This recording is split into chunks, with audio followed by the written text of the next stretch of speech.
अटल बिहारी वाजपेयी जी का जन्म 25 दिसंबर 1924 में मध्य प्रदेश के ग्वालियर जिले में हुआ था।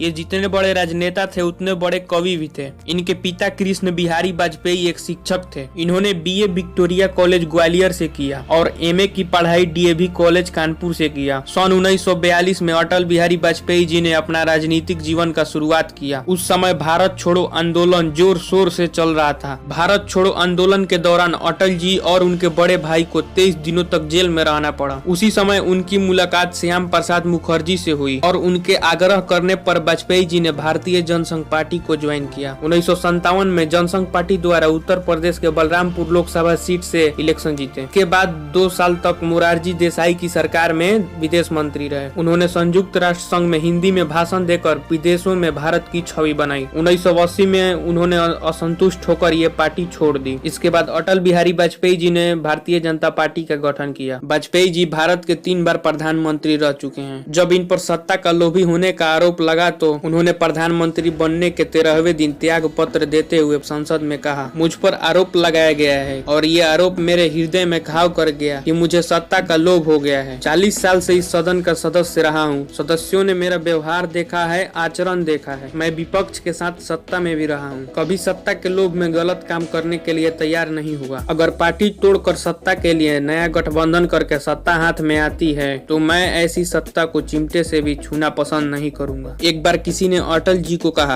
अटल जी आदमी तो अच्छे हैं पर बुराई ये है कि गलत पार्टी में हैं। तो अटल जी ने जवाब दिया, सचमुच मैं अच्छा आदमी हूँ तो गलत पार्टी में कैसे हो सकता हूँ? अगर मैं गलत पार्टी में हूँ तो अच्छा आदमी कैसे हो सकता हूँ? अटल बिहारी वाजपेयी जी कहते हैं कि सत्ता का खेल तो चलेगा, सरकारें आएंगी जाएंगी, पार्टियां बनेंगी बिगड़ेंगी, मगर ये देश रहना चाहिए। इस देश का लोकतंत्र अमर रहना चाहिए। जब जब वाजपेयी जी की आवश्यकता पड़ी उन्होंने उस समय की सरकार की मदद की। उस समय के प्रधानमंत्री नरसिंह राव जी ने भारत का पक्ष रखने के लिए वाजपेयी जी को विरोधी दल के नेता के नाते जेनेवा भेजा था और पाकिस्तानी उन्हें देखकर चमत्कृत रह गए। उन्होंने कहा कि ये कहां से आ गया, क्योंकि उनके यहाँ विरोधी दल का नेता ऐसे राष्ट्रीय कार्य में भी सहयोग देने के लिए तैयार नहीं होता। जब भी शादी का बात चलता तो वाजपेयी जी अक्सर खामोश हो जाते थे। शादी न करने पर उनसे एक पत्रकार ने सवाल पूछा कि आप अब तक कुंवारे क्यों हैं? इसके जवाब में उन्होंने मुस्कुराते हुए कहा, मैं अविवाहित जरूर हूँ लेकिन कुंवारा नहीं। आजीवन अविवाहित रहने का संकल्प लेने के कारण इन्हें भीष्म पितामह भी कहा जाता है। भारत पाकिस्तान संबंधों को सुधारने के लिए अटल बिहारी वाजपेयी जी ने 19 फरवरी 1919 को दिल्ली से लाहौर तक सदा ए सरहद नाम का बस सेवा शुरू किया। वो खुद इस बस में सवार होकर दिल्ली से लाहौर गए। एक बार एक पाकिस्तानी महिला रिपोर्टर ने वाजपेयी जी से कहा,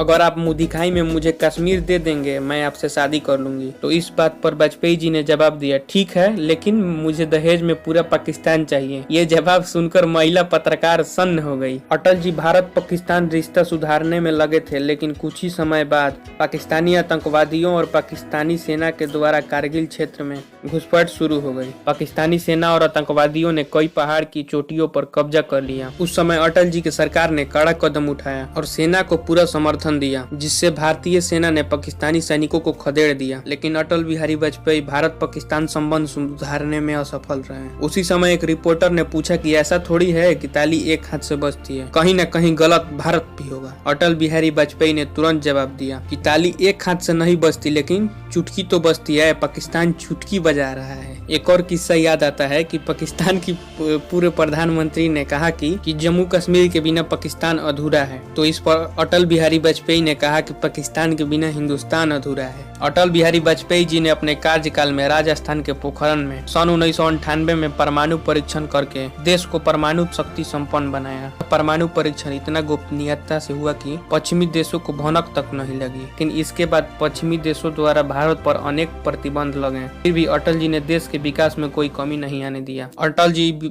ने अपना अंतिम भाषण मुंबई के शिवाजी पार्क में एक जनसभा को संबोधित करते हुए दिया था। उन्होंने राजनीति से संन्यास का घोषणा भी किया था और वो 16 अगस्त 2018 को अलविदा कहकर चले गए। 25 दिसंबर 2014 को अटल जी के जन्मदिन के अवसर पर राष्ट्रपति प्रणब मुखर्जी द्वारा भारत रत्न देने का घोषणा कर दिया गया। 22 मार्च 2015 को राष्ट्रपति स्वयं अटल बिहारी वाजपेयी जी के आवास जाकर भारत रत्न पुरस्कार से सम्मानित किया। 25 दिसंबर को इनके जन्मदिन के दिन गवर्नेंस डे सुशासन दिवस के रूप में मनाया जाता है। अटल जी कहते हैं, भारत जमीन का टुकड़ा नहीं, हिमालय इसका मस्तक है, गौरी शंकर इसका शिखा है, कश्मीर किरीट है, पंजाब और बंगाल 2 विशाल विशाल कंधे हैं। हिमाचल कटी है, नर्मदा करधनी है। पूर्वी और पश्चिमी घाट 2 विशाल जंघाएं हैं और कन्याकुमारी इसके चरण है। सागर इसके पग पखारता है। पावस के काले काले मेघ इसके कुंतल केस हैं। चांद और सूरज इसकी आरती उतारते हैं। यह वंदन की भूमि है, अभिनंदन की भूमि है। यह तर्पण की भूमि है, अर्पण की भूमि है। इसका कंकर कंकर शंकर है। इसका बिंदु बिंदु गंगा जल है। हम जिएंगे तो इसके लिए, मरेंगे तो इसके लिए, और मरने के बाद भी गंगा में बहती हुई हमारी अस्थियों में यदि कोई कान लगाकर सुनेगा